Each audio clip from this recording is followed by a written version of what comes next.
Esteemed colleagues, I would like to welcome you at the press conference of Azov defenders who were defending Azovstal steelworks all the time, and then they were imprisoned. And probably you're aware that Russia is right now getting ready to conduct an illegal so-called tribunal of Azovstal defenders, which might happen in the occupied Mariupol. All of the soldiers are wounded. They are undergoing treatment and rehabilitation, and now they will tell us how the Russians are beating out evidence from the prisoners of war, how they're being treated, do they have access by the Red Cross, Amnesty International and other international organizations there. Let me introduce our soldiers to you first, and by the way, first, the format of this press conference is this. This is a Zoom press conference, and there are about 100 mass media registers here. Most likely, we will not be able to fit all of you in terms of questions, but let me remind you that our speakers today are heavily wounded soldiers, so probably it will be an event up to an hour. Let me introduce Wikipedia, the soldier who was imprisoned by the occupiers, was heavily wounded, lost leg. Vladislav, the floor is yours. Thanks a lot. My code name is Wikipedia. I performed military assignments from the beginning of the full-fledged invasion until the night when the decision was taken to evacuate from the steelworks. I've been heavily wounded, was in a very difficult state in the night before the vacation. For 6 weeks, I was staying in Donetsk in hospital number 15. Vyacheslav, can you tell us how the Russians are treating prisoners of war? What uh, instruments of pressure and coercion do they use, and whether they have used it against you? Well, the Russians are using all the tools to coerce the prisoners. It's important to understand that Russia does not look for the truth. They already know what the truth is in their mind's eye, and then they try to tie it with the facts that might serve as evidence to their truth. So Russian needed some uh, evidence that they were treating us, but they were not properly curing us. They just wanted us to stay alive until the moment when we might be exchanged. And in our case, we were lucky to be exchanged. So, in terms of the pressure and coercion, first of all, it was a psychological pressure, a very tough psychological pressure, because we were not allowed any means of communication with our relatives, with the outside world, and they tried to explain the psychological pressure by claiming that nobody needs you, you are losing this war.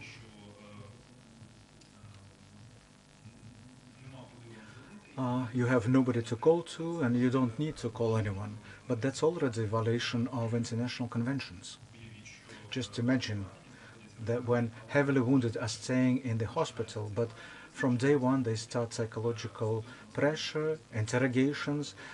In my personal case, the interrogation started even before they started uh, giving me antibiotics after the amputation of my left leg. So it's not treatment, medical treatment at all. Other soldiers were exposed to tortures with needles inserted into the wounds, not offering water or not offering access to sufficient medicines, or not even giving ability to undergo needed medical treatment procedures. But the Russians claimed that it's a full-fledged medical treatment, uh, and so, but we were not treated properly because no special medical doctors would come to us. They would not bring us the needed medicines, and the same is true in terms of surgical procedures. So when they didn't want to treat some of the soldiers, they just kept them back in the hospital after we were exchanged, and I don't know their fate now. Well, as to the tortures that you just mentioned, was it happening during interrogations and so-called investigative measures, or during treatments as well? During all this time, we were exposed to uncomfortable conditions, and they were uncomfortable even for healthy people, let alone for heavily wounded soldiers, because everyone in that hospital was heavily wounded. Some of the soldiers were kept not in this hospital number 15, but in Yelenivka, in the prison for prisoners of war, and one can only imagine what sort of torture the healthy brothers in arms were exposed to. And I can judge it from the videos, how hard it is for them and how inhuman the conditions are. Thank you, Vladislav. Now the floor goes to Denis Chiporko, codename Manga, also Azov Regiment. He lost his hand, was heavily wounded, was imprisoned. So, Denis, can you share with us what you witnessed and what were the conditions of your imprisonment, and what are the state of your brothers that are still there? I am Denis, defender of Mariupol from February the 24th. I was wounded on May the 11th, lost my hand, and got a wound in my leg, and I was a prisoner of Olenivka prison. Well, this Olenivka prison, have you heard or witnessed when some of the prisoners of war were taken out or tortured or exposed to extortion? Well, I've been a witness of our soldiers being beaten up. They will take off our clothes, force us to sit down. We cannot lift our hand or head. And they will be beating on you if you try to lift your head. I was beaten being asked to sign some evidence. What sort of evidence? Well, the evidence against our commanders, claiming that allegedly we bombed the city, that they wanted us to take the blame for all the crimes that they perpetrated. So, and what did you say? I said that I would not sign this, and they would start beating on me with sticks. They would always threaten me with execution. I've seen some of the boys taken from our barrack for 2 or 3 days. Then they would be broken bones, broken ribs, when they would be brought back in 2 or 3 days. Sometimes they will not give us access to drinking water for 2 to 3 days, and then give us access to technical water. Also, a limitation on food supplies, so Russians were not meeting the Geneva Convention conditions. We were all sleeping on the floor in the 1 square meter space per soldier. Dennis, Red Cross or any other international organizations have they been observing your stay there? Well, when I was brought to Olenivka prison, there was no Red Cross people allowed there. We were told that their car was outside the walls, but they were not allowed into the colony. Dmitro Vysichenko, code name Vishnya, who serves in the military intelligence. What have you witnessed, and what do you know about the conditions of stay? Hello, I am Dmitro Lysichenko. My code name is Vishnya. I flew.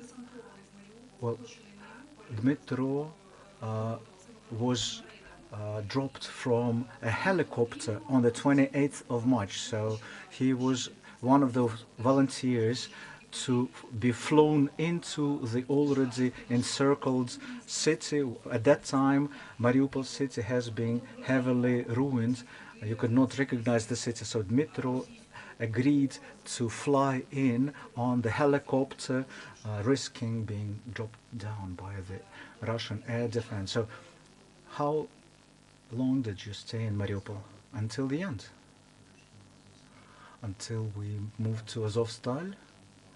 That's where I was wounded twice. So you became a prisoner. So what were the instruments of pressure and that you were exposed to? Well, they were threatening me with murder during so-called investigative measures. Yes. What did they want from you? Well, they wanted us to claim that we were killing civilians and non-combatants. Of course, we didn't do that, and that's why we never signed those evidence statements. Thank you, friends. Let me once again remind you that our heroes are heavily wounded and are undergoing medical treatment and rehabilitation right now. So, friends, your questions, we will see your hands raised in Zoom conference. Go ahead. Hello? Hello, Simon? Can you hear me? Simon Schuster from Time magazine, a weekly magazine. If it's okay with you, I would ask a question in Russian. My Ukrainian is still raw. Well, first of all, thanks a lot for this press conference today. I would like to ask the following. President Zelensky, in his interview, said that he talked to the commanders and soldiers of Azov Regiment and other defenders of Azovstal during all the time of defense. So, are you aware of those calls? Have you heard anything from either the president or Zaluzhny or Arahamiya? Was there any direct contact with your commanders? And how do you assess their attempts to help you both during the defense of Azovstal and when you were imprisoned? Thank you, Simon. And let me tell you that not all of our soldiers had direct contact even with the commanders like Redis and others. So, Vladislav, let's start with you. Well, let me share what I remember. We did receive information that senior commanders, top brass, were on direct contact with Mariupol defenders, and that they attempted to deblock the city and provide us with any assistance that they could.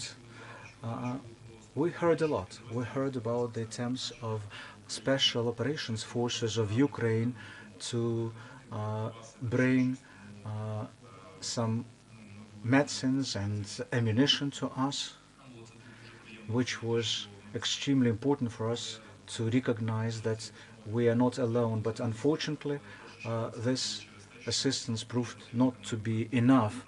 But what's important to recognize that Mariupol was the city that was important for the enemy, so they brought so many air defense means that Bayraktar and other UAVs would not be able to fly all the way into the city, and thus we had to continue the defense with whatever ammunition we had left. So the question was, how do you evaluate the attempts of President Zelensky and of the authorities in the liberate you during the defense and after you were imprisoned? Well, when I was there, I was evaluating those efforts as positive. But now, when I learned how much they tried, I believe that they did everything they could to save us. Friends, your next question, please.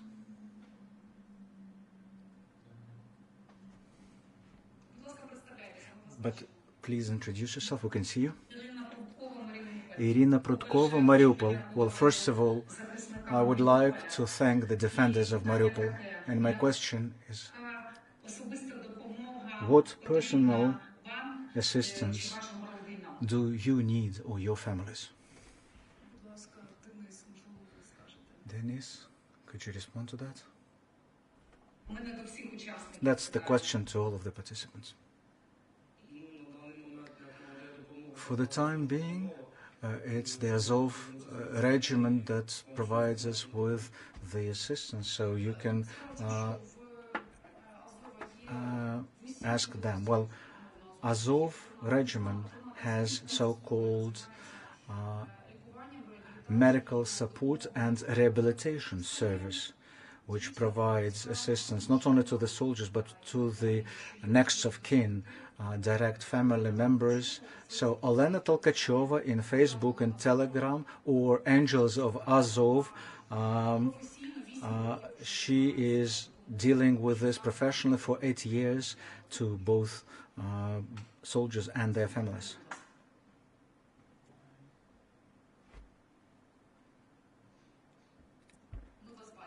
We can see you.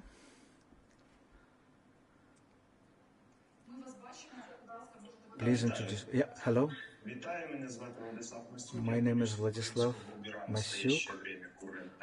I worked for Current Time Media.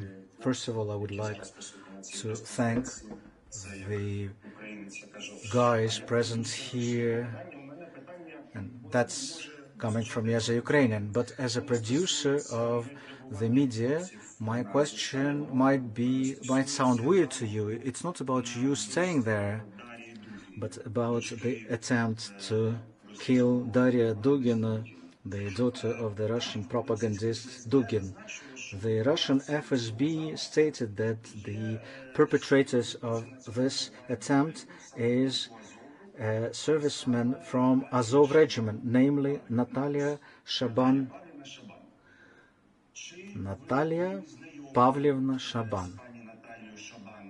Do you know that lady, Natalia Shaban? Her maiden name was Volk, and she might have a daughter of 11 years of age. So, being in Mariupol, being Azovstal, have you come across this person? Because there is an FSB statement, and there is a Russian site similar to Mirotvorets, Peacemaker, where they collect data about our military, and there is information about Natalia Shaban, born 1979, who, as they claim, was a soldier of Azov Regiment. Can you comment on this? Thank you, Vladislav. I'll try to handle this question. Yeah, I also read this news like 30 minutes ago. And it sounded ridiculous to me, actually. Why ridiculous and laughable? Because FSB is not earning their pay. Because this fake looks so funny. Why fake? Well, first of all, no, I don't know this person, this lady personally. Secondly, the documents that they showed, I mean, the enemy and the enemy's media, they show the documents of a person who is not a serviceman from Azov Regiment. Let me explain why. Because our uniform is multicam, multi-camouflaged, so all our pictures, all our ID pictures have the same uniform, while this lady wears the parade ground uniform of the National Guards, and even the ID says that 3057 National Guards unit, and Azov Regiment is part of that unit. But not everyone who serves in 3057 are Azov Regiment soldiers. Thus, this lady is not a soldier of Azov Regiment. Another funny fact, how would the enemy have this information, those documents? At all. Yesterday, at one of the Russian channels, I have found ID, my own ID. The bank credit card that the enemy found, my credit card, and now they claim that this is the document belonging to a soldier who was killed, but I'm alive. And also in the public websites you can still see my name as killed in action, but which is not true.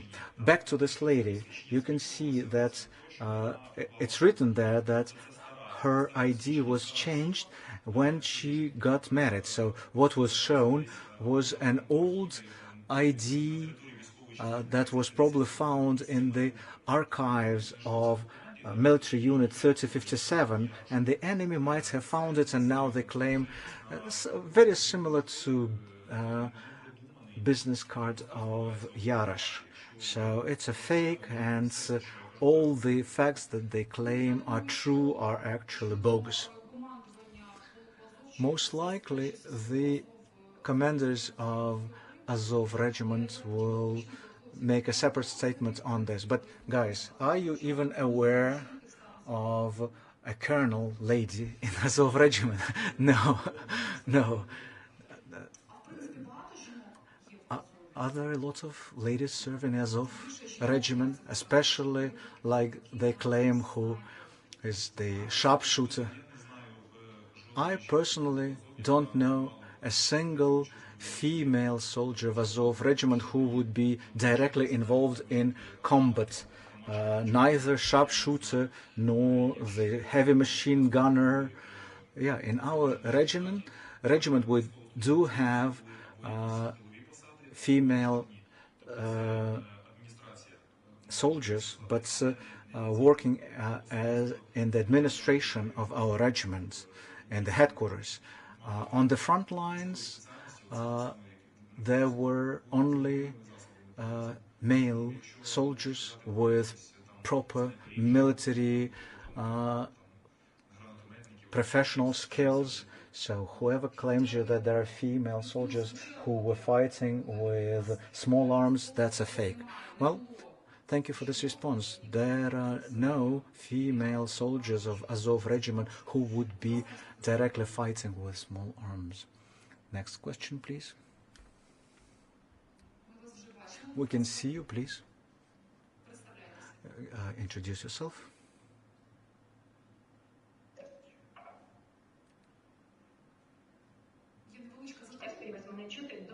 Can you hear me? Yeah. Olega Rybinska, 5th channel. I would like to wish fast recovery for our boys. Thank you for your service. My question is this. Here in peaceful regions of Ukraine, we all feel guilt that we are not doing enough to help Azov regiment soldiers, and but people want to help the soldiers so that the whole world will know and take care of those Azov soldiers who are still imprisoned. Well, now that you came back from the Russian imprisonment, have you seen yourself how much Ukrainians are doing to liberate other brothers in arms from Azov regiment?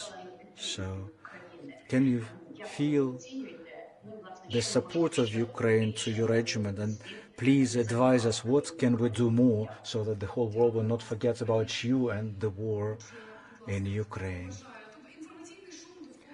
So there's lots of information noise around the Azov Stal defenders. So is it good? Does it help, all this media outcry?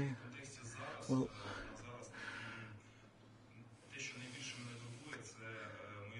right now, what I can care about is what happens with our brothers in arms in Olenivka prison.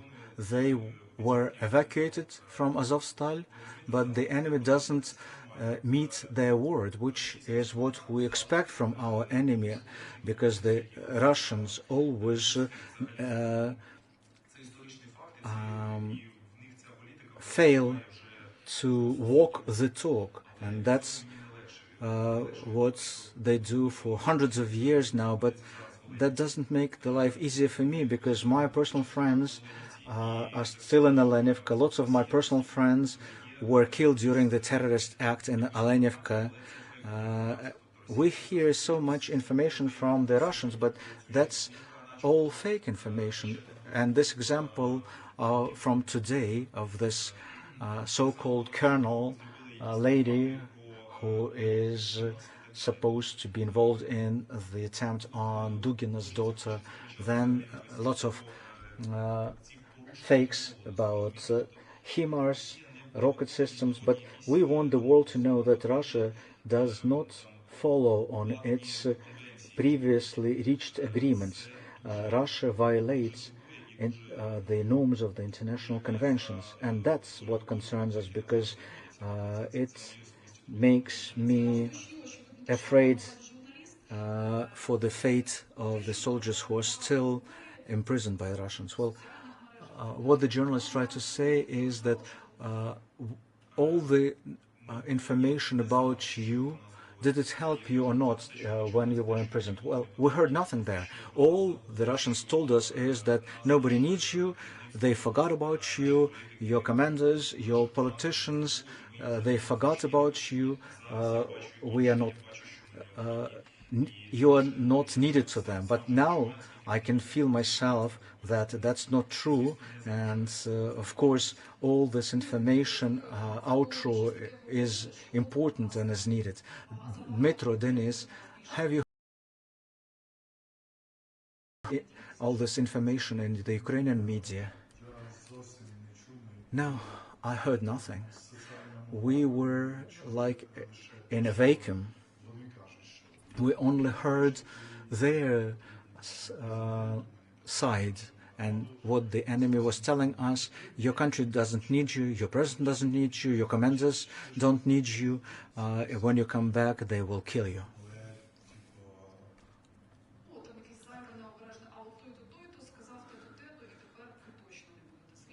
But somebody mentioned something, and that's why we will not release you.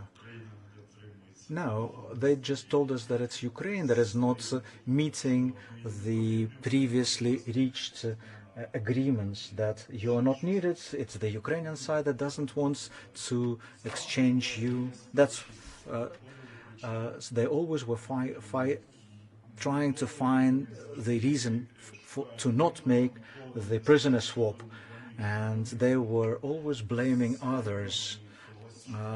So of course they were trying to find scapegoats. They're saints, and everybody else is to be blamed. Denis, what about you? Have they told you while you were in prison that Zelensky said something, and that's why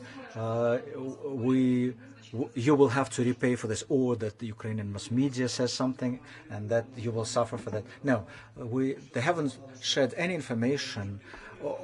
They told us they've already captured Zaporozhye, now they captured Kharkiv, that they again close to Kiev, that they don't, that Ukraine doesn't need us, that even if we release you, it's the Ukrainian side that will shoot you down. They also always claim that they almost occupy the whole of Ukraine. Have you ever believed them? No, never. There is brief delay. I have another question to a soldier with a code name Vishnya. If you are asked to share evidence, an eyewitness account in the Hague military tribunal, what would you share? What happened in Alenivka, of course. What they did there, how they destroyed and killed off my brothers in arms. What exactly would you share about this incident? The whole world observed that it was no attack by HIMARS. These were not our bombs. That was the doing of the enemy. And it violates Geneva Convention. These are the crimes of humanity.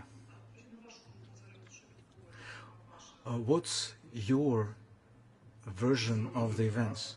That was a terrorist act perpetrated by the Russian enemy against military prisoners, prisoners of war, people without weapons, people staying behind bars. They were tortured. I don't know whether they were alive when this terrorist act was perpetrated by the country that is a terrorist country.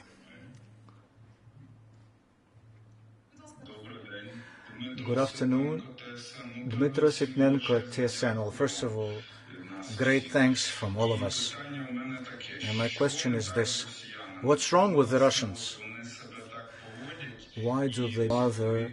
Told me that during the occupation of Kiev during World War II, Nazis were 50% of them adequate soldiers and 50% sadists. So what's your take on those Russians that you were dealing with? Are they still human or are they animals?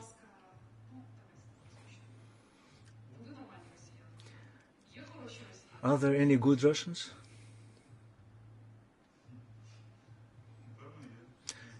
Probably there are. I'm not aware of them.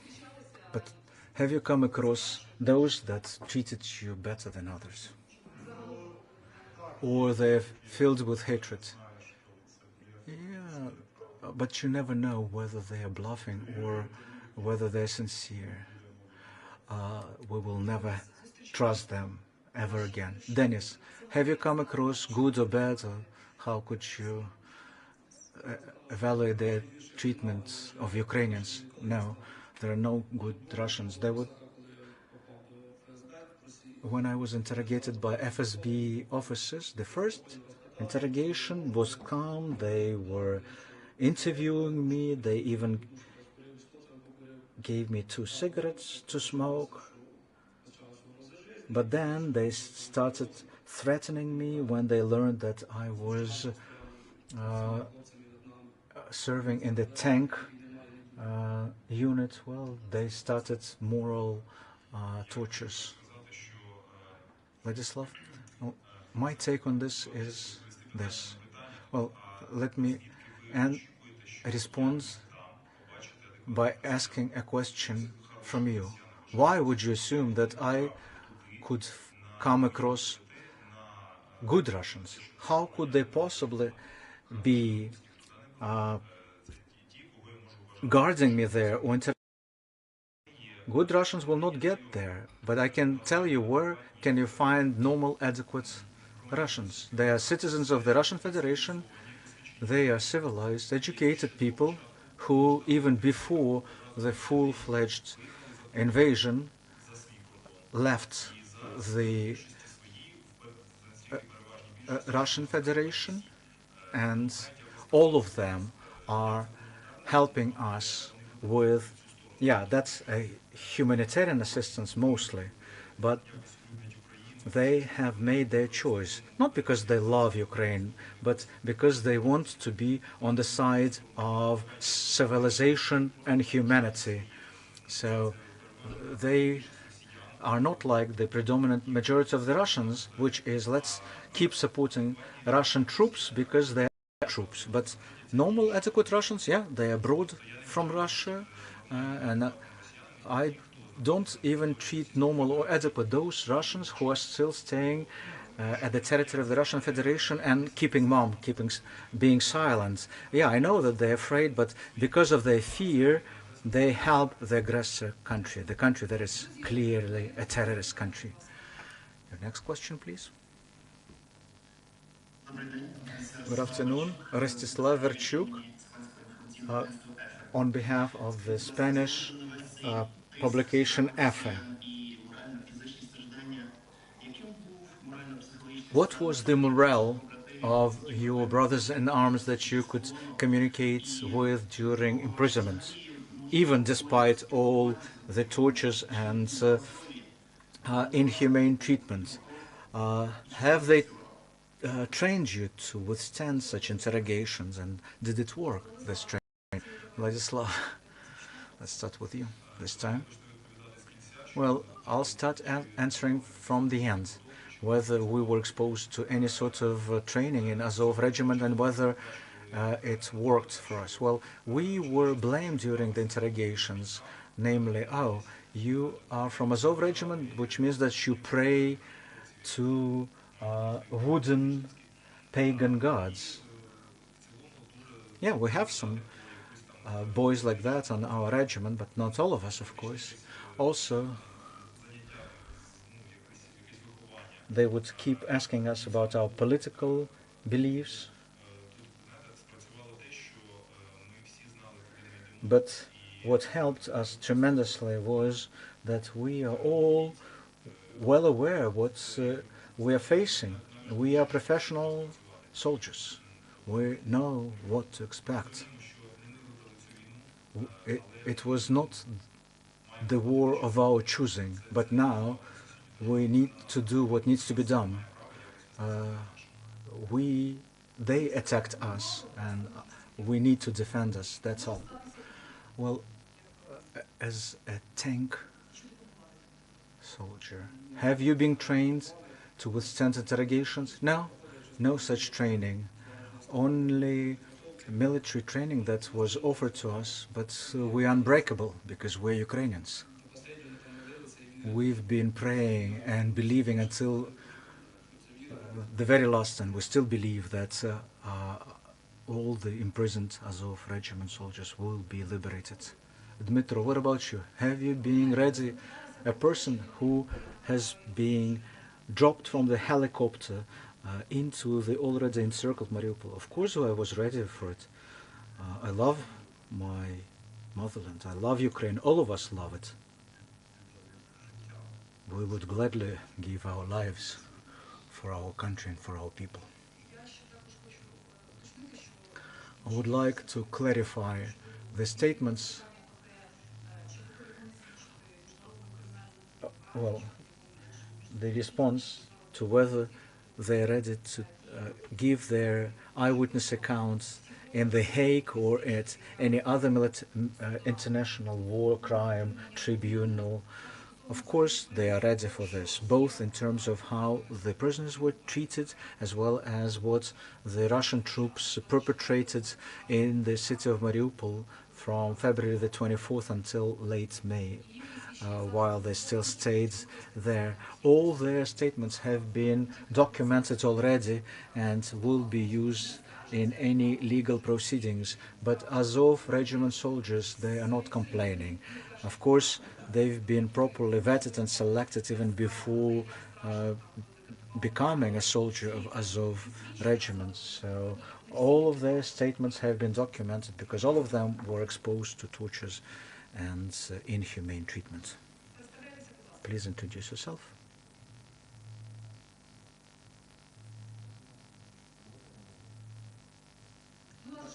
We can see you. You're on.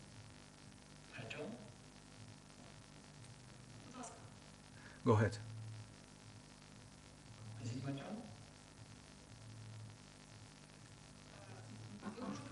You can speak now. Ось моє запитання. А звідки ви знаєте? Чи знаєте ви, хто саме вбив доньку Дугіна? Можливо, вона і не вмерла. Могли туди якийсь труп підкласти. Це взагалі може бути фейком. Моє запитання. Чи ви взагалі вірите, що це трапилось з нею? З донькою Дугіна мається на увазі.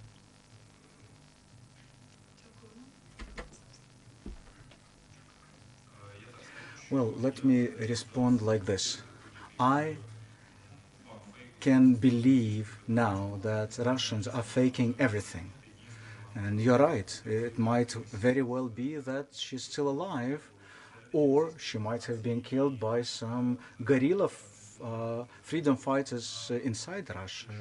But I cannot understand now what was the reason for that terrorist act. It does look and sound like a fake. Probably she was, the Russian politicians were not feeling comfortable because of what she was stating, and thus she was destroyed by them. But now they try to present this as allegedly something perpetrated by Azov regiment. But like I said at the very beginning, this is their version, the version that they published as official. It could not be treated as a true one. It's all fake. So since they've already lied, it could very well be that she's still alive. But it's tough to say for us. Could it be some media preparation for this mock trial that they plan to carry out in a couple of days? Could be. I don't know. I just heard about this recently. I don't know. Dennis, what about you? Have you been aware about Daria Dugina, her father in Azov regiment? No. I don't know her personally. And I believe this is provocation against Ukraine, trying to allege that Ukraine did it. Well, let me add to this. Azov Regiment is a military unit. We are not involved in the politics. Our job is to fight at the battlefield. This accident with Dugin's daughter looks like an event that happened to impact the Russian population. I didn't know about her uh, until she allegedly died, but in Russia they play on the emotions of ordinary people. They try to bring compassion, claiming, well, look, this is a daughter of a politician or somebody, of philosopher, yes, some thinker, or well, definitely a propaganda philosopher. But still, it most likely they use this information in preparation to this mock trial against our defenders in Mariupol. It smells like a fake, but on the other hand, she might have been murdered. How would I know? But uh, what I want to state is that neither myself nor my friends knew about this lady, but now they present it as if we planned it, we were dreaming about killing her. Well, I don't care what happens with her or with her father. What I do care about is what would happen with the armed Russian soldiers who killed tens of thousands of Mariupol residents, and that's what I've seen myself with my eyes. I do care about what happens with those who killed and raped people in Bucha and Irpin, the civilians, the non-combatants. So I don't care about daughter of Dugin. Thank you. Thanks a lot, friends. Your next question, please.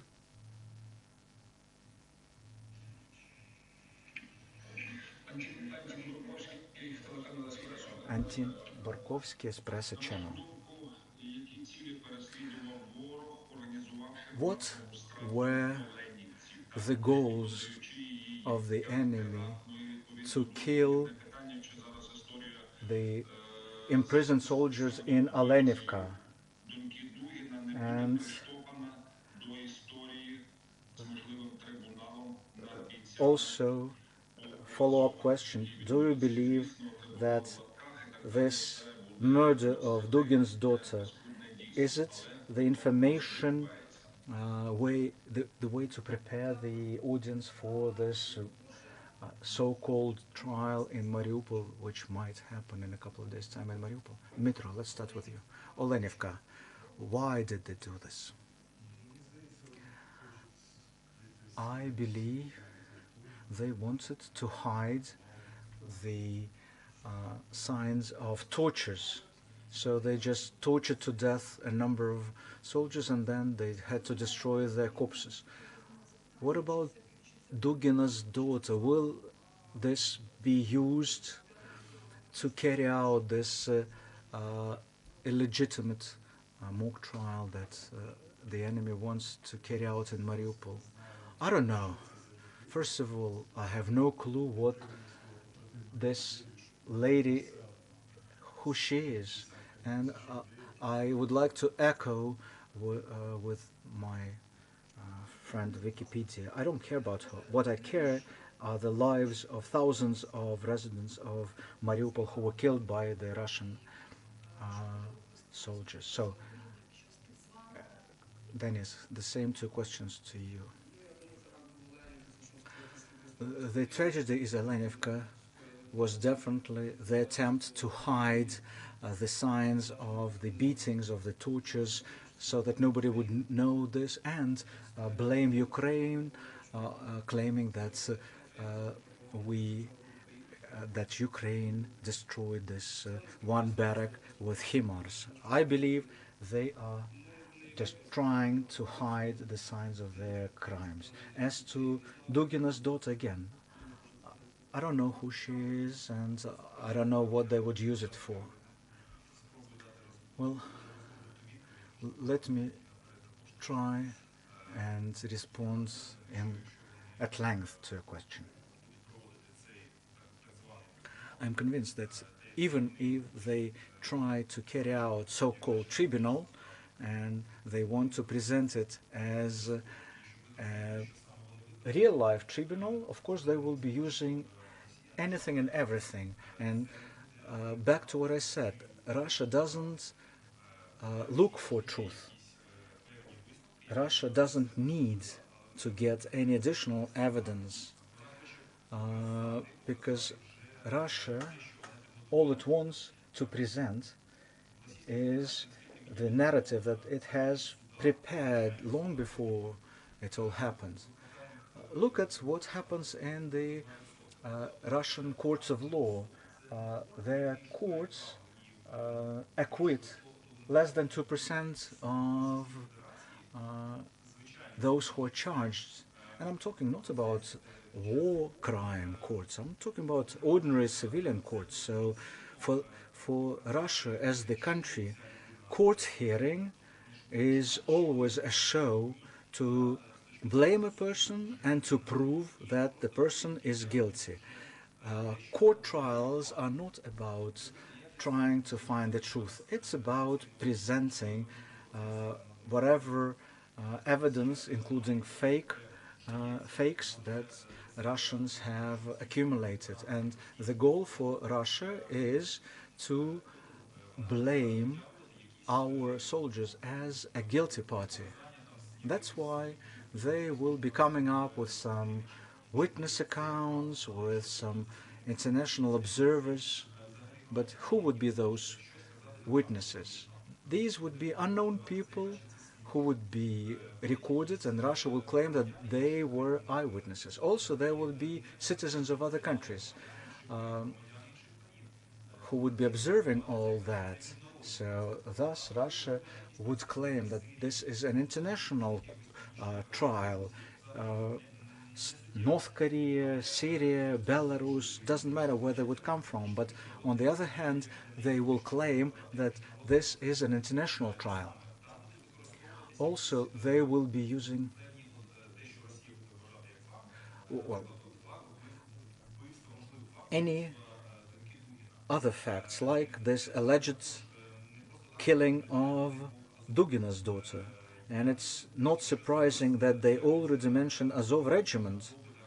And I wouldn't be surprised if they would be now beating and torturing some of my friends who are still imprisoned there, and they will sign statements that they know this lady with the name of Volk, or they will be going through motions trying to uh, present this whole trial as a legitimate process. But they already have the sentence written down. All they need to do now is voice out good for nothing evidence, and that's what we will all observe.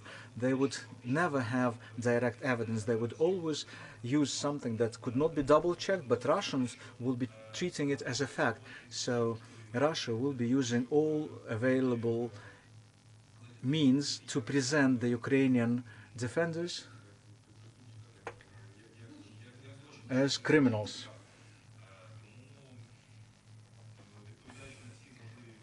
So, responding to any potential questions from you, yes, it's true, Russia will be using whatever they can. Daughters of Dugin, uh, Mariupol residents killed with bare hands by Azov-style defenders, not only Azov regiment soldiers. But we all know that the shelling was perpetrated by enemies, tanks, artillery pieces and planes. Dozens of thousands of Mariupol residents were murdered. And I know for this for a fact, we didn't have so much ammunition to perpetrate so much ruins in Mariupol, which we now can observe on the footage. But they will try to present this as something that the defenders of Azovstal perpetrated.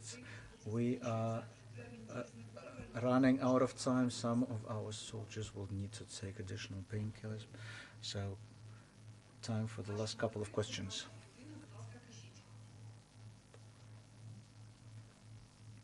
We can see the picture, we cannot. Espresso channel Christina Yatski.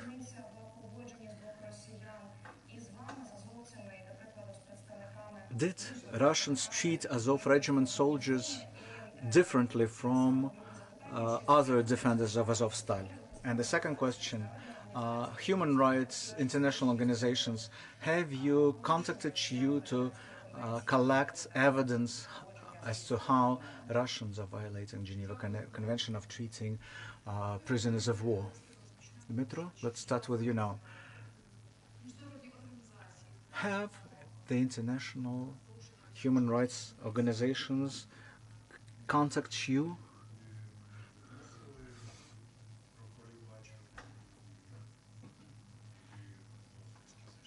No, all I am aware of is that Red Cross came to Novazovsk. I've seen their flags, that's all. Is there different treatment to Azov regiment soldiers or to other defenders, paratroopers or National Guards officers, security service Ukraine officers? Well, I've been in Donetsk hospital number 15, so I haven't observed it there. Denis, what about you? Yeah, there was a difference in treatment. As soon as they hear that you're from Azov regiment, especially and that you were fighting in a tank, then they will interrogate you more, trying to use this for propaganda reasons. Even when they would interrogate National Guards officers or paratroopers, they would ask them, have you witnessed that Azov regiment soldiers were blowing up civilian houses? No, they only responded that we were helping the civilians, handing out water and food to them. Vladislav? Yeah, the treatment was different depending on whether you were a soldier of any other services and units but Azov regiment. They were acutely interested in Azov regiment soldiers. They would spend more time interrogating us, asking more questions about our commanders, probably because they try to depict us as criminals. Well, of course, painting this picture in the mind's eye of their own population. Also, they would ask us provocative questions like, well, the question was not like, have you seen who shot the civilians? The question would be, why did you shoot the civilians? So the way they formulate the question does not allow me to respond that it was not me. They are asking straight away, why did you do this? And my response to you would be, our job was to defend the city.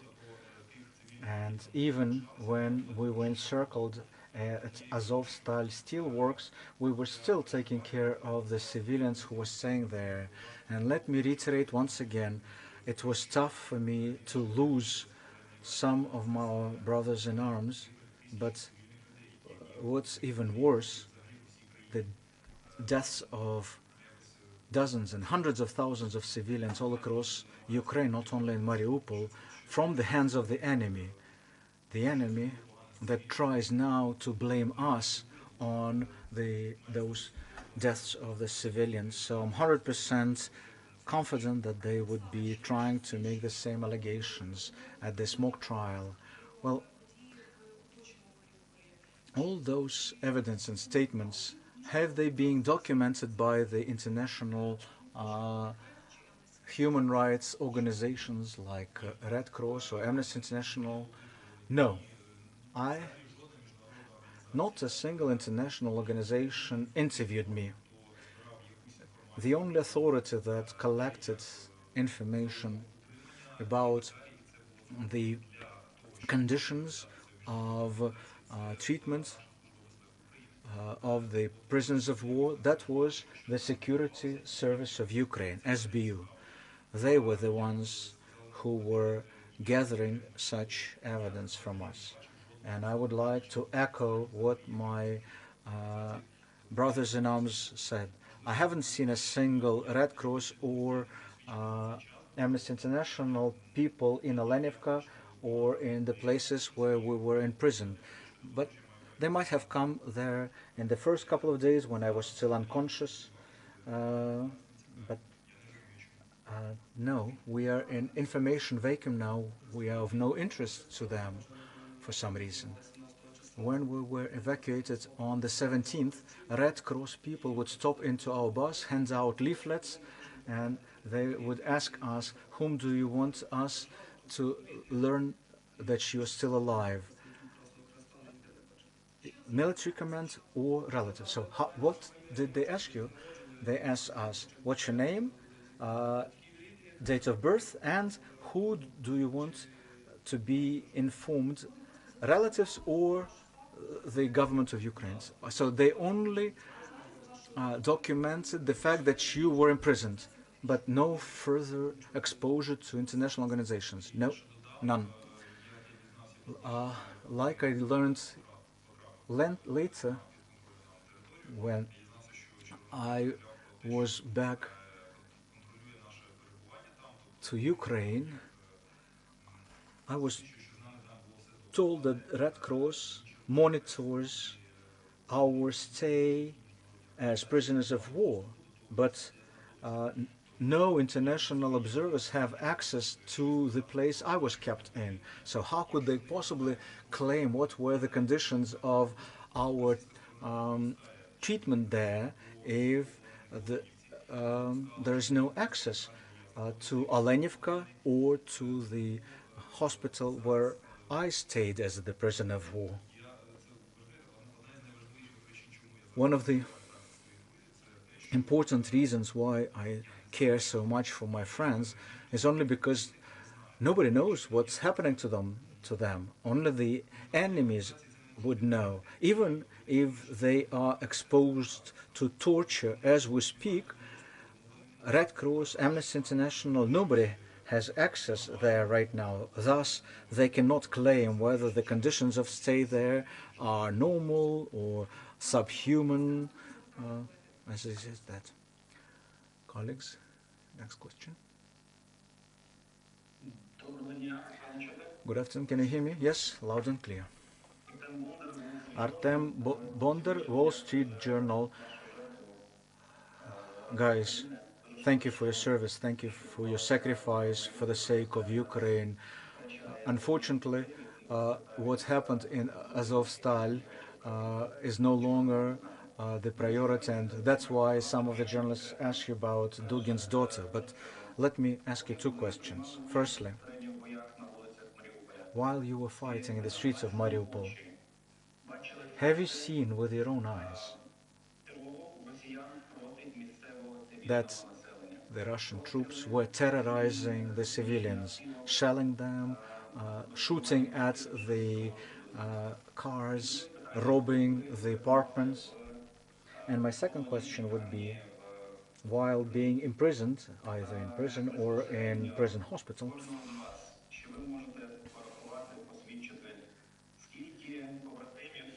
how many brothers in arms disappeared? They will take them out of the cell and then either would not be brought back and disappear or would be brought back with some signs of torture. Yeah? Have I seen with my own eyes that the enemy kept violating humanitarian laws and the fact that the enemy harmed not only the prisoners but civilians in the streets of Mariupol? Yeah, I've seen the enemy destroying not families, not standalone houses, but the whole neighborhoods. I've seen shellings when the whole neighborhood would be destroyed in one barrage, and I have pictures and recordings of what was happening in Mariupol. You can see burned out buildings, and you should recognize that it still had some residents still in there. You mentioned shootings at cars. Well, of course, the Russians themselves share the evidence of robbing the apartments uh, of local residents. They take videos using cell phones stolen from the local residents. And I have recordings that prove that dozens of thousands of civilians were killed in Mariupol. Even a single murdered person is a tragedy. But in Mariupol, the whole families, so of course it's a clear lie that whatever residents of Mariupol that are left there would make a statement that they are so glad to be liberated by the Russians. Well, every single person who is still um, stays in the territories that are temporarily occupied, they are aware of their relatives who were killed or disappeared. So if you look at the recordings and the pictures of the whole buildings, well, not even buildings, the whole neighborhoods, blocks of flats destroyed. So now the enemy claims that they are all lost in action. Also, please do not forget about those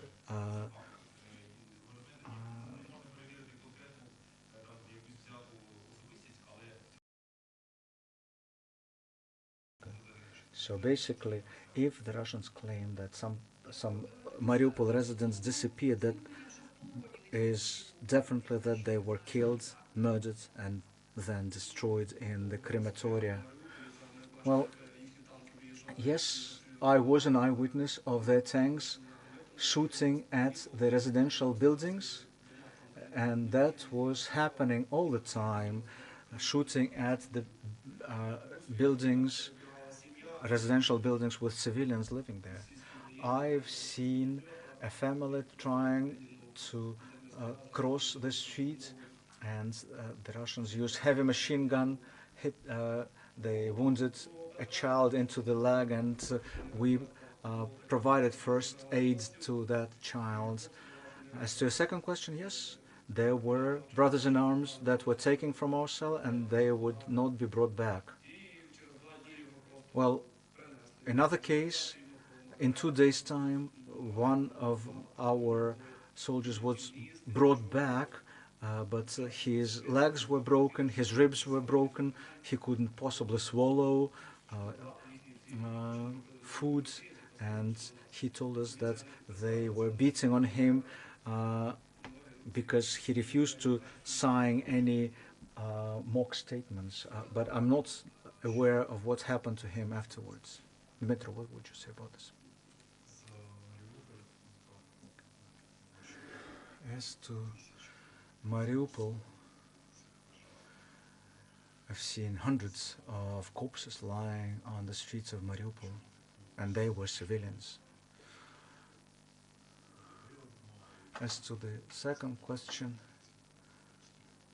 well, back in Novazovsk, I'm aware of one guy who was taken out and then shot dead. Well, in Mariupol, those paratroopers who were brought back couldn't recognize the city. Yes, I couldn't recognize it when I flew in there on helicopter. It was almost like a horror house.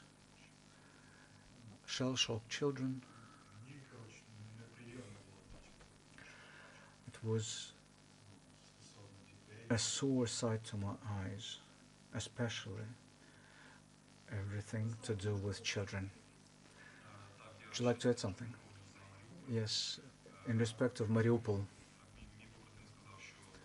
what my brother Inam said that he couldn't recognize the city, and that's true. Just uh, one thing is to see it on pictures, but try to imagine it happening to your hometown, and just imagine that all of the windows are shattered and glass is everywhere on the streets, under your feet.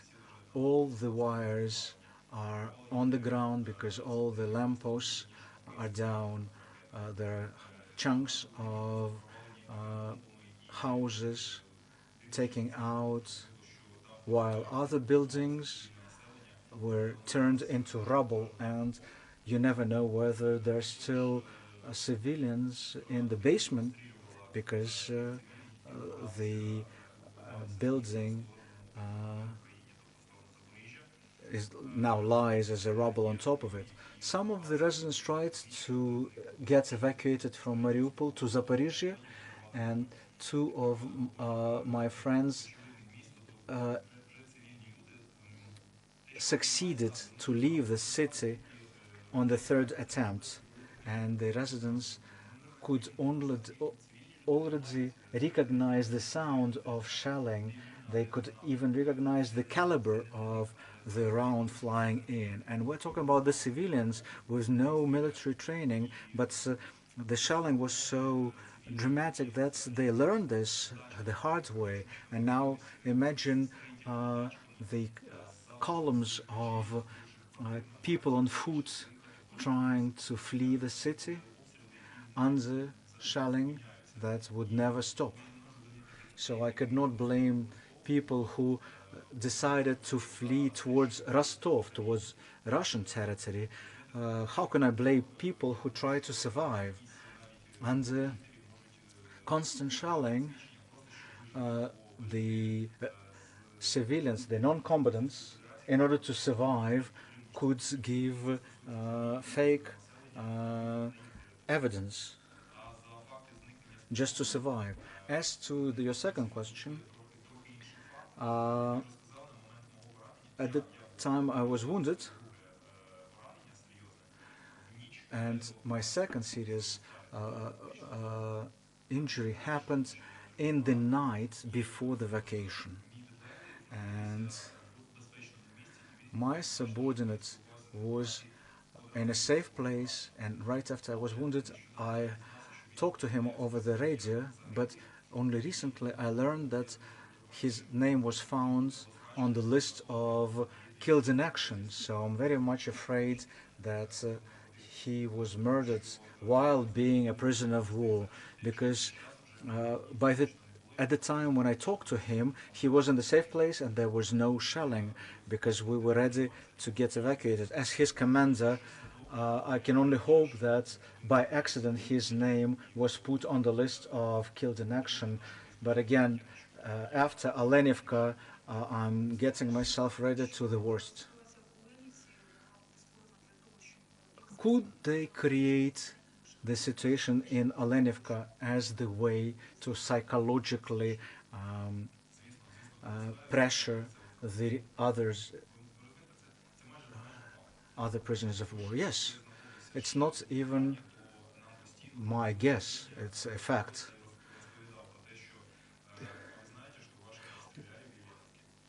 All weekly, if not daily, we would be told while staying in the prison that these were Ukrainian troops that hit Alenivka. Well, I knew that that was. So they were telling you that Alenivka was shelled even before it happened. Yes, we were told even before Alenivka happened that when they said to us, "Well, look, Ukraine doesn't need you." That's why they even shelled Alenivka, and it happened before the actual shelling happened.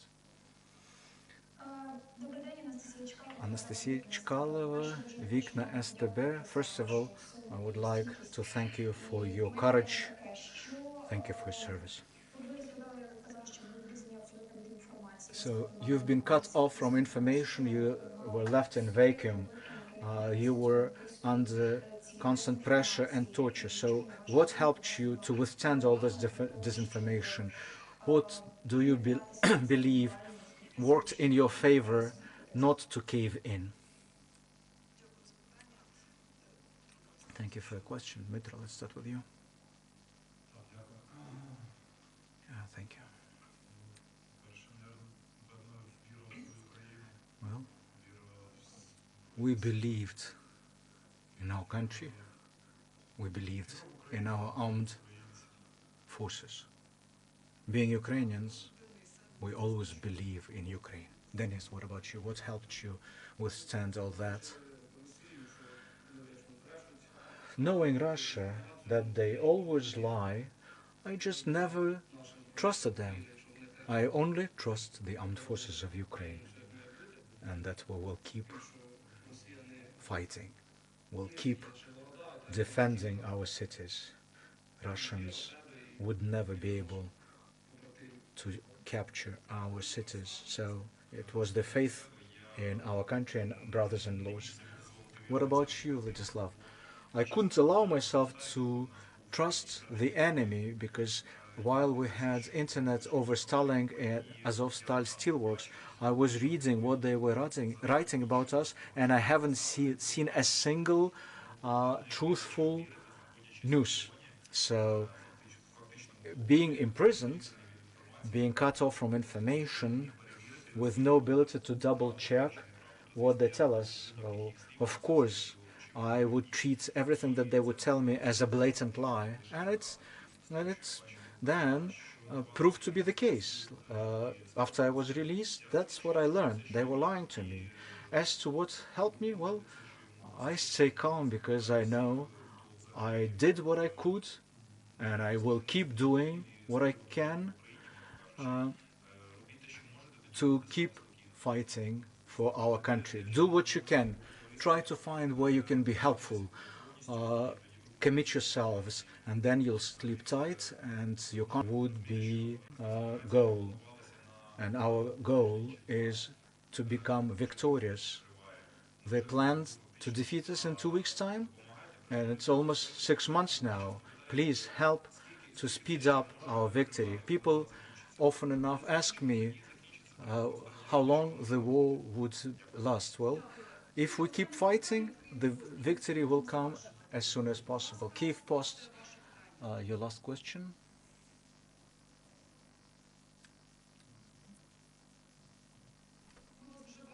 We can see you.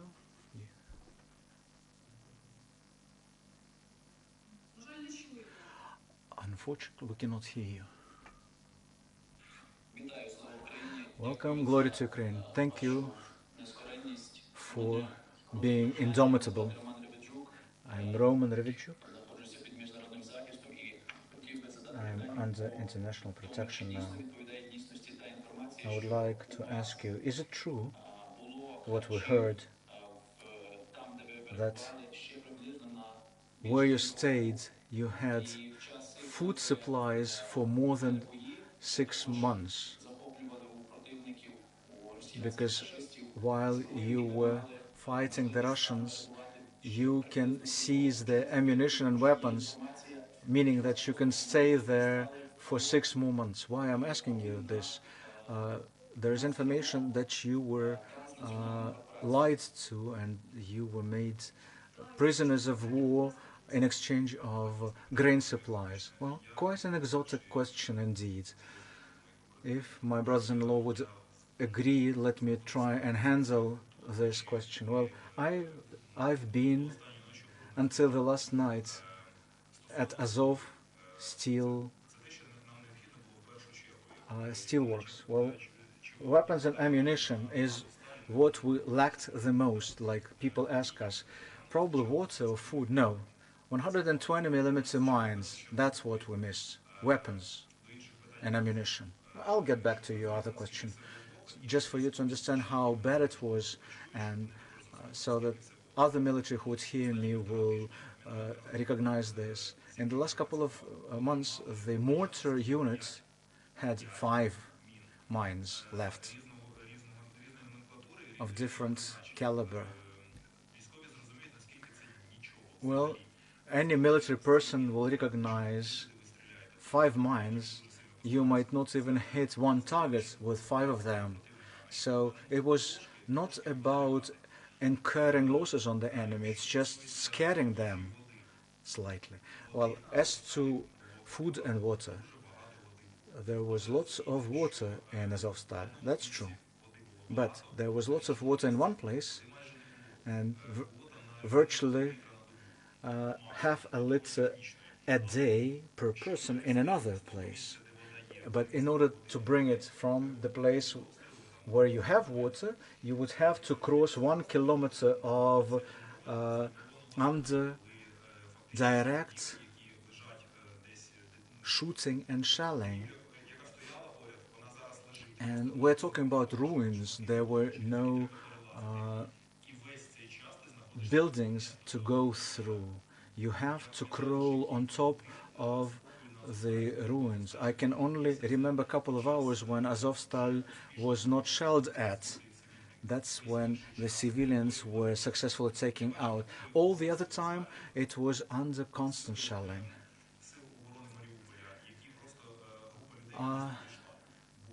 I've seen soldiers, defenders of Azovstal, who were hit when they were trying to walk out. All the underground communications were completely ruined. 24/7, heavy artillery shelling, airstrikes all the time with heavy bombs. Lots of people died being covered by rubble underground, or when they tried to move from one place to another. Yeah, there might be a stockpile of food someplace, but even if it was somewhere, but in order to bring it to where it was needed, well, it was virtually impossible. Let me illustrate it with one example. A medical bunker where some still alive medics from Mariupol hospital were left there. So the code name of this medical bunker was Железяка, the iron thing. So it was the bunker where we kept heavily wounded soldiers. And there, the food ratio was one porridge a day with one piece of lard. That's how much they could eat. But this glass would probably even be more than the size of porridge that they will get a day. And that's for heavily wounded persons. And you need to bring it daily from another bunker, and the distance was 730 or 600 or 730 meters, but still more than half a kilometer. So soldiers from another bunker would have to bring this food there, and sometimes they might fail. I heard at least one soldier killed in an attempt to bring food, and 4 others wounded, at least 4 others. So food stockpiles for 6 months could be, but no ability to get access to it. I personally hasn't seen lots of food there, like a glass of porridge a day, and where I stayed it was one plate a day. Thank you. Thank you, esteemed friends. I would like to thank you for the interest to the defenders of Azovstal. Thank you, gentlemen, for your service, for withstanding this all with courage and dignity. I wish you fast recovery. So, dear friends, in conclusion, I would like to repeat, all our soldiers are ready to be eyewitnesses at any international war crimes trial that would happen after our victory. But what might or might not happen in Mariupol in the upcoming days, it has nothing to do to justice, it has nothing to do to proper court trials, because what we would observe are proper military tribunal of Russia. And at that tribunal, every Azov regiment soldier who survived the hell would provides evidence of tortures, of inhumane treatments. Each and every one of them who survived have such stories, and of course they're ready to be eyewitnesses. Thank you.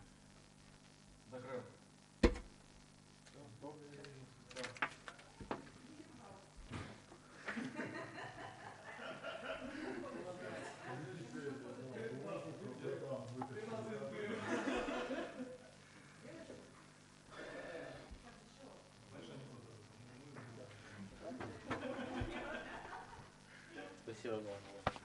Ручки, потому что Еще раз звоните. на полчаса раньше надо. А? На полчаса раньше надо. На полчаса раньше. Мы будем в дозор розглядати. Просто забий на номер, добре? Якщо треба, буде. Завжди звертайся, якщо я в Києві, буде там, де скажеш.